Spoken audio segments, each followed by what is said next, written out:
Good morning.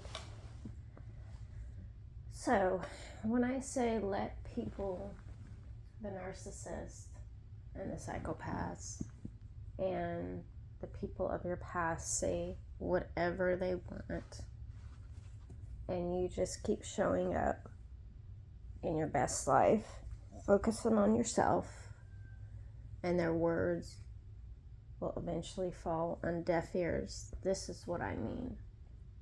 And I'm going to relate an experience from my own life.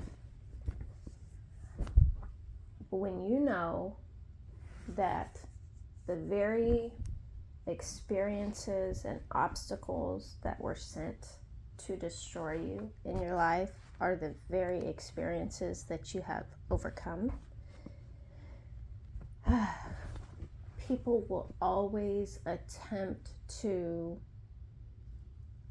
dredge up childhood traumas and claim that you have some sort of trigger. So if you were sexually assaulted as a child, you're loose, or you're a prostitute, or you're a sex worker, you have a basic inability to control your sex drive, right? And they do that because there's a large portion of science that backs children who were traumatized sexually growing up into adults and not having appropriate boundary lines, and not understanding that the reason that they don't is because their innocence was annihilated and taken from them, denied to them. And so a body is just a body. It's not important. It's not an instrument or a vessel. It has no significance. It's not important. But here's the kicker, okay? If you believe in God, then you know that your body is not just a body. It is a vessel. It is a temple where His presence exists. And when you believe that, more likely than not, you believe that you're not just here to sexually please somebody or even to sexually please yourself. You're here for a purpose, right? And so, as a woman, I find it very funny that the very same women that claim to be victims will then claim that you're a prostitute and a sex worker because they know that they cannot compete with you because you have a belief structure in your life and they just simply can't get you triggered. And in my own circumstance, not only did I have an ex claiming that, but his sister physically attempting to have me set up to be raped. And then his ex claiming that I'm a prostitute and I'm a sex worker, knowing that that's what she's doing at a strip club.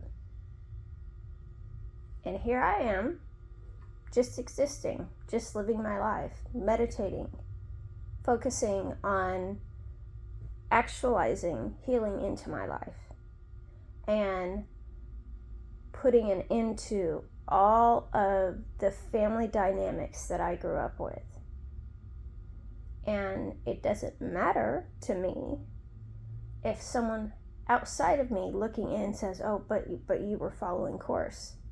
When you are abused as a child, all of that has to come up to the surface and come out. What that means is that you have to make those bad choices in relationships in order to see the origin of the dynamic and how you show up within the confines of that dynamic in order to be able to break out of it and put an end to it. Because you're not just going to think your way out of it.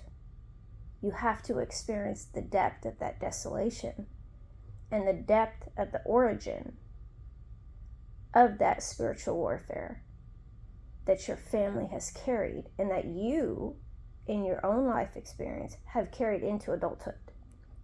And when you understand that, you begin to really lose a care for how people perceive your life, perceive you, because it doesn't matter. What matters more is how you choose to show up, how you choose to do the work to heal, how you choose to show up in conflict and conflict resolution.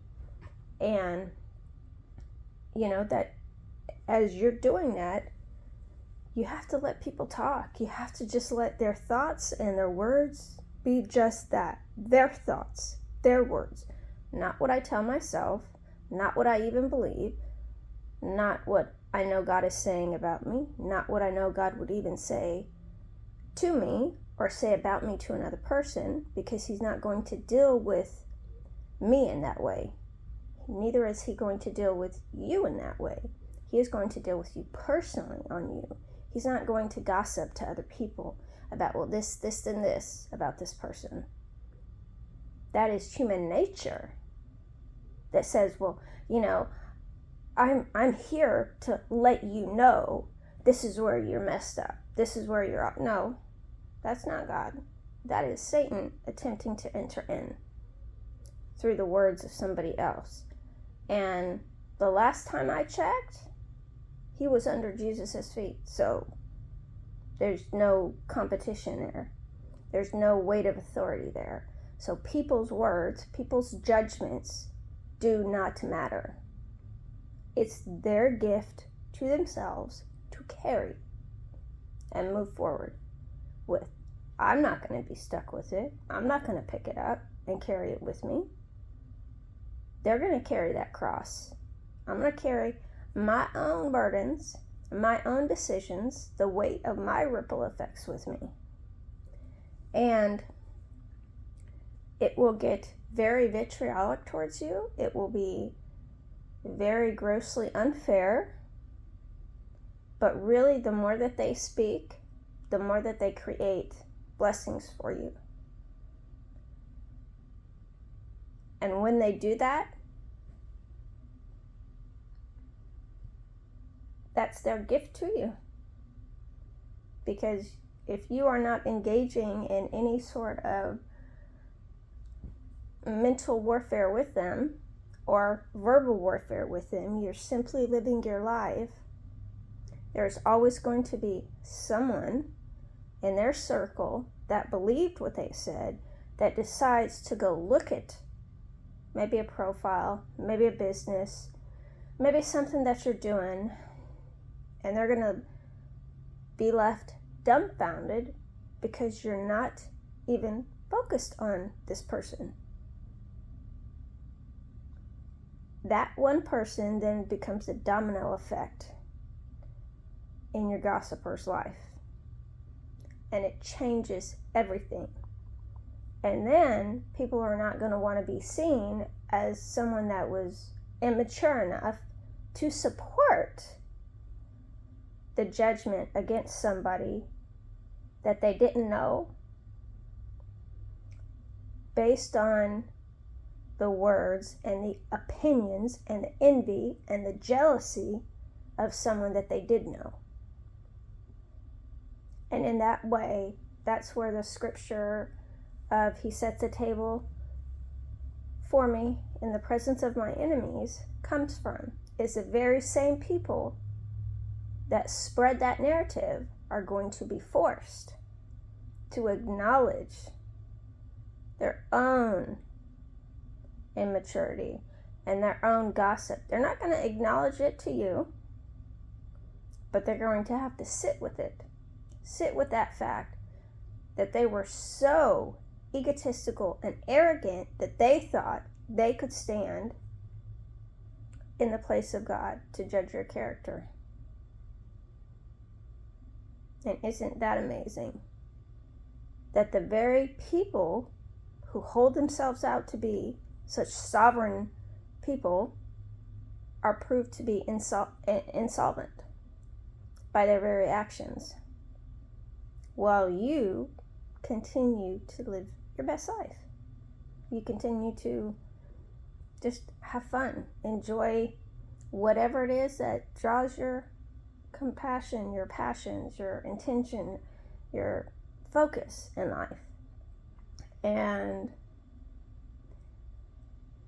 it makes way for a season of immense joy and happiness for you, without all the minutia of somebody else attempting to control it or control the narrative and create a false narrative around you. So if this helped you, hit the like button, subscribe to the channel. The channel here is to encourage and inspire you to really sit with those patterns mentally and in the dynamics of your life that you keep seeing popping up, or maybe healing them for the purpose of really overcoming that obstacle and walking into new experiences and new friendships and a new chapter in your life. I will see you on the next video.